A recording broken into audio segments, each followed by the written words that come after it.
পবিত্র রমজানে খুব সহজে কোনো রকম বাটাবাটি ঝামেলা ছাড়া পেঁয়াজু রেডি মিক্স তৈরি করে মাস জুড়ে খেতে পারেন। আসসালামু আলাইকুম।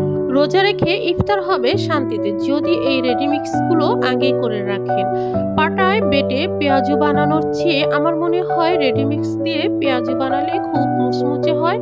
আর রেডি মিক্স থাকলে রোজা রেখে খুব সহজেই মজার এই পেঁয়াজু বানিয়ে নেওয়া যায়। আশা করি আজকের রেসিপিটি আপনাদের ভালো লাগবে।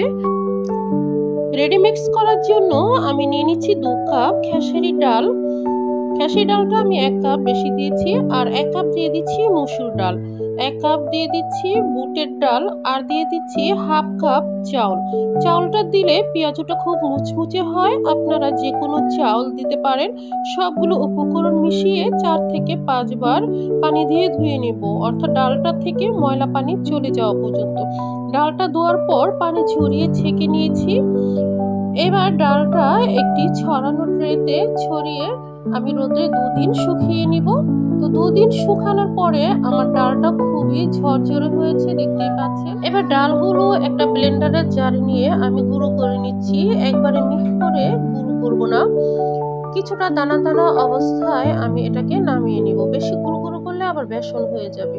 তো আমি গুঁড়ো করে নিয়েছি, দেখতেই পাচ্ছেন কতটা সুন্দর হয়েছে, আর কিছুটা দানা দানা রয়েছে। তো পেঁয়াজের জন্য আমাদের রেডি মিক্স একবারে পারফেক্ট রেডি। এবার এটাকে সংরক্ষণ করার পালা। এখানে আমি একটি কাচের বরম নিয়েছি, বরমে রেখে আমি সংরক্ষণ করে রাখবো। আপনারা প্লাস্টিকের বরম বা যে কোনো জারে সংরক্ষণ করে পুরো রমজান মাস রেডি মিক্সটা দিয়ে পেঁয়াজু বানিয়ে খেতে পারেন।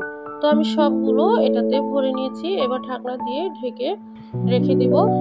এবার আমি পেঁয়াজু বানিয়ে দেখাচ্ছি। আমি প্রয়োজন মতন পেঁয়াজু রেডি মিক্স নিয়ে নিচ্ছি। এখানে আমি 1 কাপের চেয়ে একটু কম রেডি মিক্স নিয়েছি। এবার আমি দিয়ে দিচ্ছি 1 কাপ পানি। 1 কাপ পানি দিয়ে রেডি মিক্সটা ভালোভাবে নেড়ে চেড়ে 1 ঘন্টার জন্য রেস্টে রেখে দিব। তো ফিরছে 1 ঘন্টা পর। তো রেডি মিক্সটা আমার পানিটা খেয়ে ফুলে টয়টম্বর হয়ে গেছে, দেখতেই পাচ্ছেন। 1 বাটি দিয়ে দিচ্ছি পেঁয়াজ কুচি। পেঁয়াজ কুচিটা বেশি দিলে পেঁয়াজুটা খেতে ভালো লাগে। আর দিয়ে দিচ্ছি 5-6টা কাঁচা মরিচ কুচি, দিয়ে দিচ্ছি ধনে পাতা, আর দিয়ে দিব হাফ চামচ জিরের গুঁড়ো, স্বাদ পরিমাণ লবণ, ছোট 1 চামচ হলুদের গুঁড়ো আর সামান্য পরিমাণ হলুদ, আর 1 টেবিল চামচ দিয়ে দিচ্ছি ময়দা। ময়দাটা দেওয়ার চেষ্টা করবেন, তাহলে আপনার পেঁয়াজুটা বেশিক্ষণ মুচমুচে থাকবে। তো সবগুলো উপকরণ হাত দিয়ে মেখে নিচ্ছি। তো মাখিয়ে নেওয়া হয়ে গেছে। এবারে আমি পেঁয়াজের শেপ দিয়ে পেঁয়াজগুলো বানিয়ে নিচ্ছি। তো এভাবে আমি পেঁয়াজও বানিয়ে নিচ্ছি এই সাইজে করে। আমি আগেই তেলটা ভালোভাবে গরম করে নিয়েছি। এবার এক এক করে সবগুলো পেঁয়াজও দিয়ে দিচ্ছি। আর পেঁয়াজুটা তেলটা ভালোভাবে গরম হওয়ার পর পেঁয়াজুটা দিবেন। তেলটা যদি ভালোভাবে না গরম হয় তাহলে পেঁয়াজগুলো ভেঙে যেতে পারে। তো সবগুলো পেঁয়াজও আমি কালার করে ভেজে নিচ্ছি।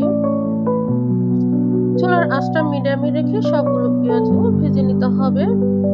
আর ডুবো তেলে ভাজার চেষ্টা করবেন, তাহলে আপনার পেঁয়াজুটা খুবই মুচমুচে হবে।